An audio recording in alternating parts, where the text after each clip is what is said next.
Hello, welcome back you gem, you're back. Thank you so much for listening to me. My goal for this video is to sit straight.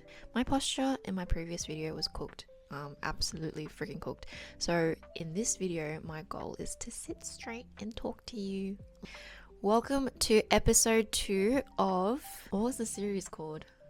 To my 20-something series, episode 2. Let's get straight into it, shall we? Majority of my life, I would say that I spent a lot of time trapped in my own head, inside this idea of who I thought I was. Put myself in this box and gave myself a label. I think because I genuinely believed in those things and my thought patterns, I lived like they were unchangeable facts. The truth is, the concept of self is never fixed. We are constantly changing.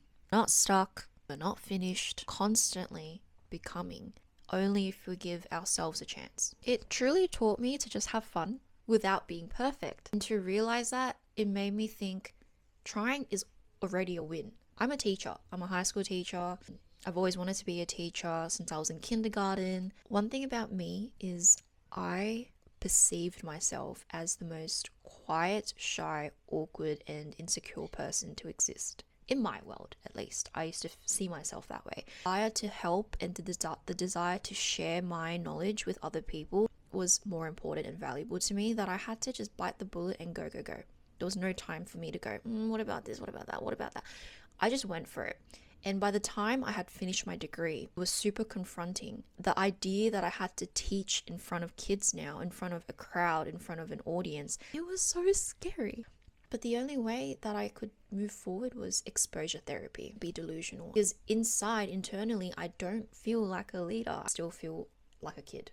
It's acting for me. I perform my best performance to be there for students. I realized it wasn't about the public speaking aspect of it being scary. It was about being seen. It was about being heard that I was actually more terrified with, because perception of myself, my knowledge, my information, not valuable. But it couldn't be further from the truth, because I made such meaningful, genuine connections with people by being authentically myself and wanting to be seen and wanting to share. Snowboarding. I love snowboarding. But I hated it at first. Reality, frustrating, exhausting, humbling. I just could not get my mind and body to align. I kept falling over and over again. But snowboarding, just like the other two stories, have taught me the power of just do. That consisted me of just telling myself, all right, Annalise, lock in, commit, and keep trying again and again and again. And now, a hobby that I'm genuinely so proud of, and something that I would have missed if I stayed afraid of failing. So just do. And finally, the victim mentality. I've been there. I've witnessed it. People do it all the time. But one of my biggest shifts is mental.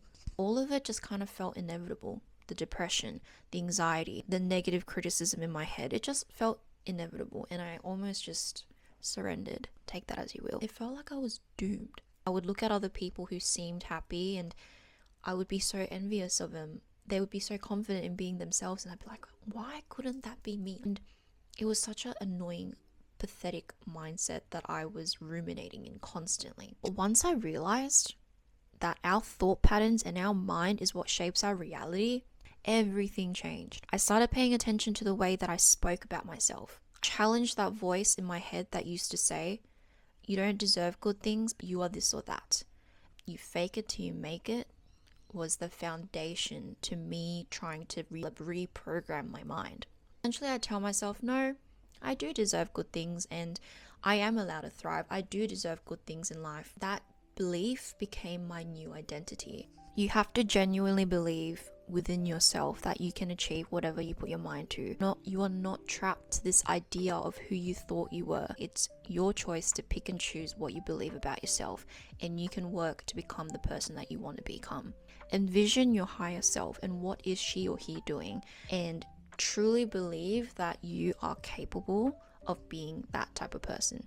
Do not ever limit yourself. You are capable of changing your thought patterns that you thought were never changeable. Do anything as long as you're willing to do it. See you next time. Bye.